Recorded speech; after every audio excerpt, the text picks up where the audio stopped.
ಎಷ್ಟೋ ಸಲ ಜನ ಧ್ಯಾನ ಅಂತಂದ್ರೆ ಏಕಾಗ್ರತೆ ಅಂತ ಅನ್ಕೋತಾರೆ, ಮನಸ್ಸನ್ನು ಒಂದು ಕಡೆ ನಿಲ್ಲಿಸ್ಬೇಕು, ಏಕಾಗ್ರತೆ ಮಾಡಬೇಕು ಅಂತ. ಧ್ಯಾನ ಅಂದ್ರೆ ಅದಲ್ಲ. ಯಾವ್ದಾದ್ರು ಕೆಲಸ ಮಾಡಬೇಕಾದ್ರೆ ಏಕಾಗ್ರತೆ ಬೇಕಾಗತ್ತೆ, ಆದರೆ ನಾವು ಸುಮ್ಮನೆ ವಿಶ್ರಾಮ ಮಾಡಬೇಕಿದ್ರೆ ಏಕಾಗ್ರತೆ ಬೇಕಿಲ್ಲ. ನಮ್ಮ ಮನಸ್ಸು ನೀರಿಗಿಂತಲೂ ತರಳವಾಗಿದೆ, ಗಾಳಿಗಿಂತಲೂ ಹಗುರ. ಹಾಗೆ ಶರೀರ ಸ್ಥೂಲವಾಗಿದ್ದರೂ ನೀರು ಒಂದು ಕಡೆ ಇಟ್ಟರೆ ಹಾಗೆ ಹರಿದು ಹೋಗ್ತದೆ, ಗಾಳಿ ಹಬ್ಬ ಹೋಗ್ತದೆ. ಅದಕ್ಕಿಂತ ಸೂಕ್ಷ್ಮವಾದದ್ದು ಮನಸ್ಸು ಹರಡುತ್ತದೆ ಎಲ್ಲ ಕಡೆ. ಹಾಗೆ ಶರೀರ ಒಂದು ಬತ್ತಿಯ ಹಾಗಿದ್ರೆ ಮನಸ್ಸು ಅದರ ಮೇಲೆ ಇರ್ತಕ್ಕಂಥ ಜ್ಯೋತಿ. ಎಷ್ಟೋ ಸಲ ಜನ ಏನನ್ಕೋತಾರೆ ಅಂತಂದರೆ ಶರೀರದ ಒಳಗಡೆ ಮನಸ್ಸಿದೆ ಅಂತ. ನಿಜವಾಗ್ಲೂ ನೋಡೋಕೆ ಹೋದರೆ ಮನಸ್ಸಿನ ಒಳಗೆ ಶರೀರ ಇದೆ. ಮನಸ್ಸು ನಮ್ಮ ಶರೀರಕ್ಕಿಂತನೂ ದೊಡ್ಡದಾಗಿದೆ. ಆದ್ದರಿಂದ ಈಗ ಒಂದು 15 ನಿಮಿಷ ಧ್ಯಾನ ಮಾಡೋಣ. ನೇರವಾಗಿ ಕೂತ್ಕೊಳ್ಳೋಣ, ಬೆನ್ನೆಲುಬು ನೇರವಾಗಿರಲಿ, ಭುಜಗಳನ್ನು ಸಡಿಲಬಿಡಿ ಮತ್ತು ಕಣ್ಣುಗಳನ್ನು ಮುಚ್ಕೊಳ್ಳೋಣ. ಕಣ್ಣುಗಳನ್ನು ಮುಚ್ಚಿಕೊಂಡು ಒಂದು ಆಳವಾದ ಉಸಿರನ್ನು ತೆಗೆದುಕೊಳ್ಳೋಣ. ಆಳವಾದ ಉಸಿರನ್ನು ತೆಗೆದುಕೊಂಡು ನಿಧಾನವಾಗಿ ಉಸಿರನ್ನು ಬಿಡೋಣ. ಬಿಡ್ತಿದ್ದ ಹಾಗೆ ಶರೀರವನ್ನು ಸಡಿಲ ಬಿಡೋಣ, ಭುಜವನ್ನು ಸಡಿಲ ಬಿಡೋಣ. ನಮ್ಮ ಶರೀರದ ಕಡೆಗೆ ಗಮನವನ್ನು ಹರಿಸೋಣ.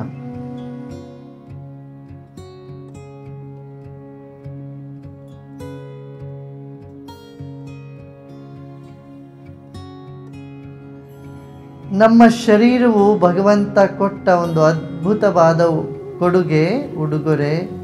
ನಮ್ಮ ಶರೀರವನ್ನೇ ನಾವು ಮನಸ್ಸಿನಲ್ಲೇ ಸನ್ಮಾನಿಸೋಣ. ಕೋಟ್ಯಾಂತರ ಅಣು ಪರಮಾಣುಗಳಿಂದ ಮಾಡಲ್ಪಟ್ಟಿದೆ ನಮ್ಮ ಶರೀರ. ಮತ್ತೊಂದು ಆಳವಾದ ಉಸಿರನ್ನು ತೆಗೆದುಕೊಳ್ಳಿ. ಉಸಿರನ್ನು ನಿಲ್ಲಿಸಿ ಮತ್ತೆ ನಿಧಾನವಾಗಿ ಉಸಿರನ್ನು ಬಿಡಿ.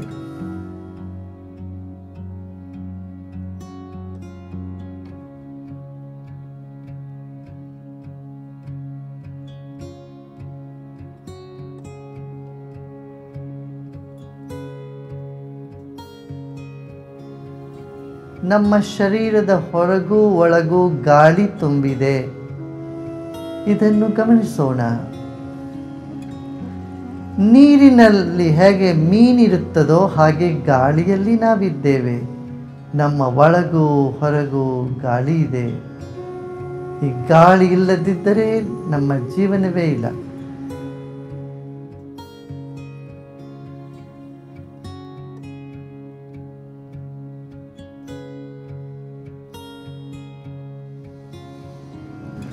ಆಳವಾದ ಉಸಿರನ್ನು ತೆಗೆದುಕೊಳ್ಳೋಣ, ಮತ್ತೆ ನಿಧಾನವಾಗಿ ಬಿಡೋಣ.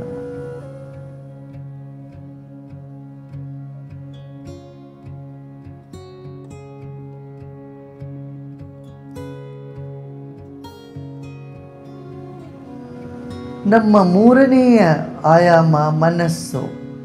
ಶರೀರವು ಒಂದು ಬತ್ತಿಯ ಹಾಗಿದೆ, ಮನಸ್ಸು ಅದನ್ನು ಸುತ್ತಿಕೊಂಡಿದೆ, ಜ್ಯೋತಿಯ ಹಾಗಿದೆ.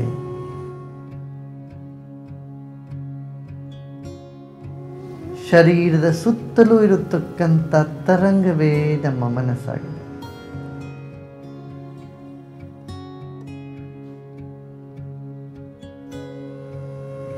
ಯಾವುದೇ ವಿಚಾರವನ್ನು ತಡೆಯೋದು ಬೇಡ. ಒಳ್ಳೆಯ ಕೆಟ್ಟ ಎಲ್ಲ ವಿಚಾರವೂ ಬರಲಿ, ಅವು ಬರುತ್ತವೆ, ತನ್ನಷ್ಟಕ್ಕೆ ತಾನೇ ಹೋಗುತ್ತೆ.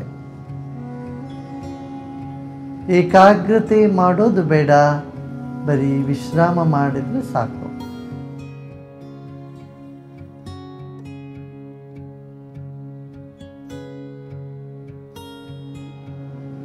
ಮತ್ತೊಮ್ಮೆ ಆಳವಾದ ಉಸಿರು ತೆಗೆದುಕೊಳ್ಳೋಣ.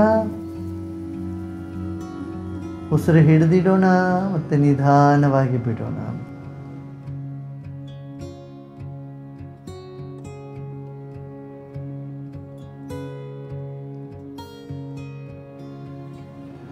ತಲೆಯ ತುತ್ತ ತುದಿಗೆ ಗಮನವನ್ನು ಹರಿಸೋಣ.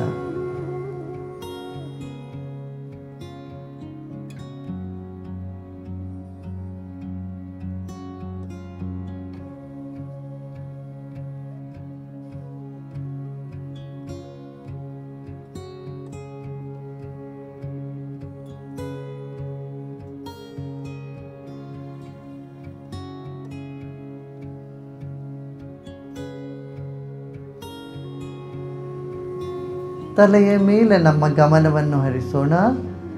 ತಲೆಯ ಮೇಲೆ ಖಾಲಿ ಜಾಗ ಇದೆ, ರೂಫಿನವರೆಗೂ, ಸೂರ್ಯನವರೆಗೂ ಅಲ್ಲಿ ಗಮನವನ್ನು ಇಡೋಣ.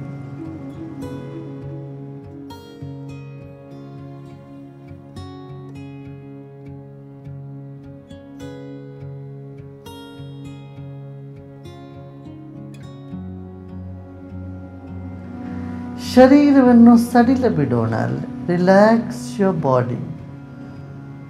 ತಲೆಯ ಮೇಲೆ ಖಾಲಿ ಜಾಗ ಇದೆಯಲ್ಲ, ಅಲ್ಲಿ ನಮ್ಮ ಮನಸ್ಸು ಇದೆ ಈಗ ಅಂತ ಭಾವಿಸೋಣ.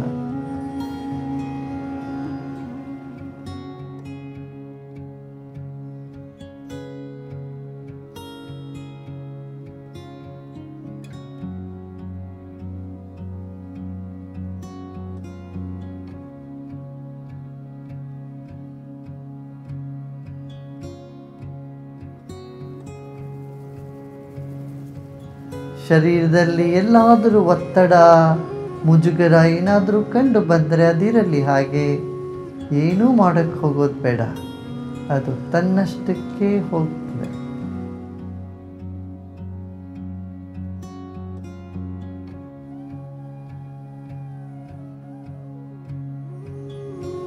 ನಾವು ಕೂತಿರೋ ಕೊಠಡಿಯ ಎಲ್ಲ ಗೋಡೆಗಳನ್ನು ಸ್ಮರಿಸೋಣ. ಆ ಗೋಡೆಗಳವರೆಗೂ ಇರ್ತಕ್ಕಂಥ ಜಾಗವನ್ನು ನೆನಪಿಗೆ ತಂದುಕೊಳ್ಳೋಣ.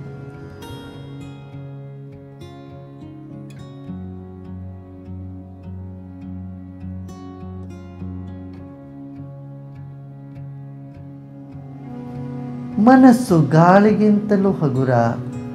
ಗಾಳಿ ಹೇಗೆ ಹರಡುತ್ತದೋ, ಹಬ್ಬುತ್ತದೋ, ಹಾಗೆ ನಮ್ಮ ಮನಸ್ಸು ಸಹ ಇಡೀ ಕೊಠಡಿಯಲ್ಲಿ ಹಬ್ಬಿದೆ ಅಂತ ಭಾವಿಸೋಣ.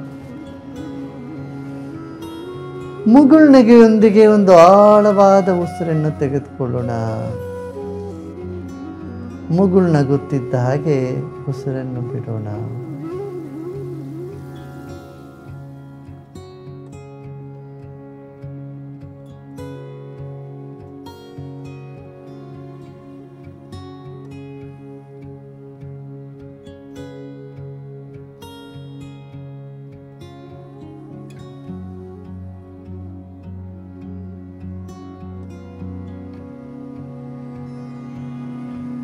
ನಿಧಾನವಾಗಿ ನಮ್ಮ ಗಮನವನ್ನು ತಲೆಯಿಂದ ಕೆಳಗೆ ತೆಗೆದುಕೊಂಡು ಬರೋಣ.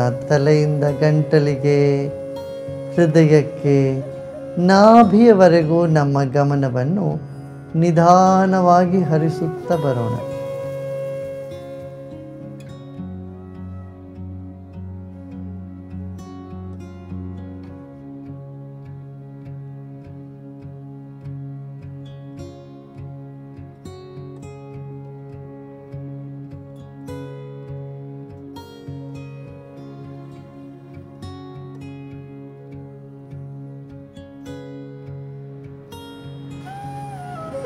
ಹೊಕ್ಕಳಿನ ಹತ್ತಿರ ನಮ್ಮ ಮನಸ್ಸನ್ನು ತೆಗೆದುಕೊಂಡು ಹೋಗೋಣ. ಮತ್ತೆ ವಿಶ್ರಾಮ ಮಾಡೋಣ. ಎಲ್ಲ ಪ್ರಯತ್ನವನ್ನು ಬಿಟ್ಟು ವಿಶ್ರಾಮ ಮಾಡೋಣ.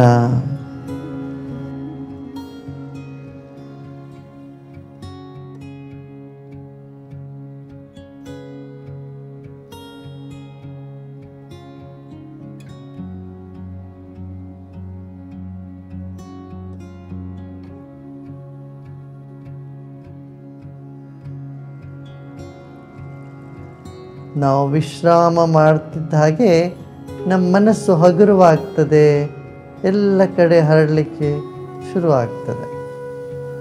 ಎಲ್ಲಿ ಹೋದರೆ ಹೋಗಲಿ ಬಿಡಿ, ಮನಸ್ಸನ್ನು ಒಂದು ಕಡೆ ನಿಲ್ಲಿಸಲಿಕ್ಕೆ ಪ್ರಯತ್ನ ಮಾಡೋದು ಬೇಡ.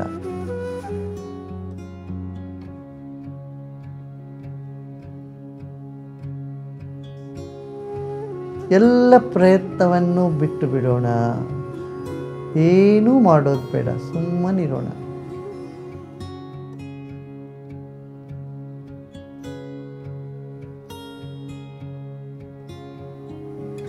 ಈ ಕ್ಷಣದಲ್ಲಿ ತಿಳಿದುಕೊಳ್ಳುವಂಥದ್ದು ಏನಿಲ್ಲ, ಮಾಡುವಂಥದ್ದು ಏನಿಲ್ಲ, ಬರೀ ವಿಶ್ರಾಂತಿ ಮಾಡಿದ್ರೆ ಸಾಕು.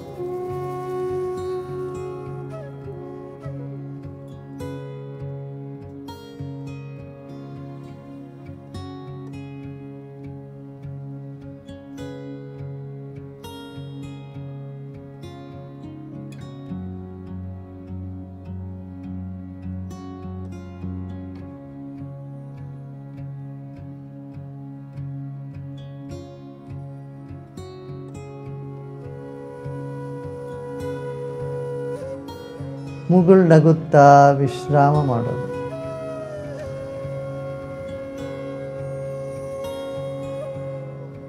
ನಮ್ಮ ಇಡೀ ಶರೀರದ ನಗುತ್ತಿರುವ ಹಾಗೆ ಭಾವಿಸಿ ವಿಶ್ರಾಮ ಮಾಡೋಣ. ಶರೀರದ ಒಂದೊಂದು ಕಣವೂ ಮುಗುಳು ನಗುತ್ತಾ ಇದೆ, ವಿಶ್ರಾಮವನ್ನು ಹೊಂದುತ್ತಾ ಇದೆ, ಅರಳುತ್ತಾ ಇದೆ ಅಂತ ಭಾವಿಸೋದು.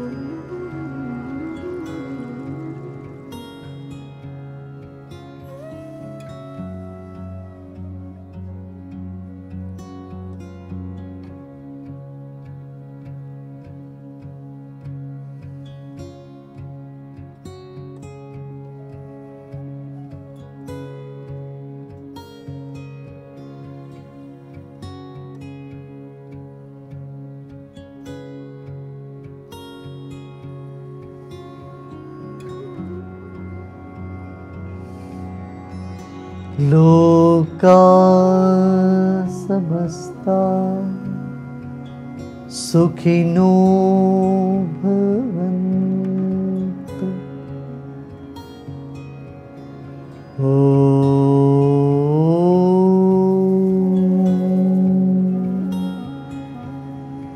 शांति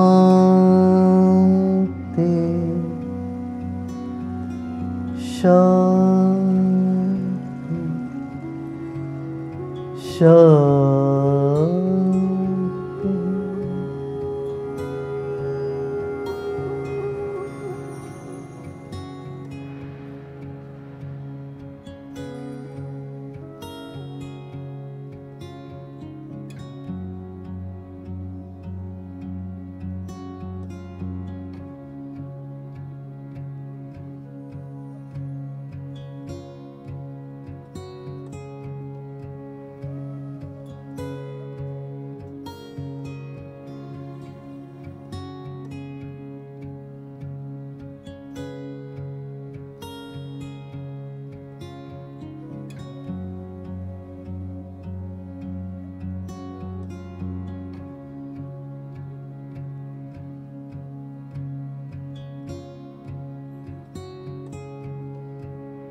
ನಿಧಾನವಾಗಿ ಸುತ್ತಮುತ್ತಲ ಪರಿಸರವನ್ನು ನೆನಪಿಗೆ ತರಿಸಿಕೊಳ್ಳುತ್ತಾ ಮತ್ತೊಮ್ಮೆ ದೀರ್ಘವಾದ ಉಸಿರನ್ನು ತೆಗೆದುಕೊಳ್ಳೋಣ.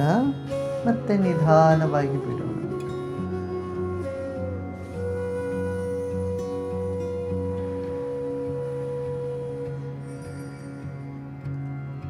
ನಿಧಾನವಾಗಿ ಕಣ್ಣುಗಳನ್ನು ತೆರೆಯಬಹುದು.